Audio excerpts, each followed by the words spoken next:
Hello, ito po yung machine po natin. Napaganda, gumawa po tayo ng pang manual embroidery sa mga pang button hole, garterage, brand po yan ng Brother. Tapos nagsisin po kami na actual na video po nito para turuan namin po kayo. Pag di mo po maintindihan yung hawak mo sa akin. Pag di mo po maintindihan po yung manual na embroidery, pwede rin po tayo mag video call. Tapos may automatic cutter na po yan kahit sa mga matatanda. Pakita ko po natin sa inyo.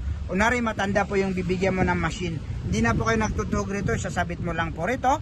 Yan, tapos tingnan nyo po. Pwede rin po makita sa YouTube to. Bababa mo lang po yan, automatic na trader po yan. Nakasuot na po yung sinulid. Yan, tingnan nyo po. Nakasuot na po yung sinulid, di na po kayo nagtutug. Tapos, ito po, napakakapal po. Kahit sa mga makapal na tela, makapal namang 1, 2, 3, 4, 5, 6. Tapos ito po mismo sasalang po natin mga madam. Napakasimpleng gamitin kahit sa mga first time mo lang hawak. Very easy to use lang po yan. Pwede mo pong bilisan, pwede mo pong bagalan. 6 na toping mga kapal namang, hindi na po kayo mahirapan na pag-operate. Brand ng Brother, napakaganda. Napakaraming tahing pagpipilian. May mga pang-aging na po yan. Pang-aging, garterage, cortina, nandyan na po lahat.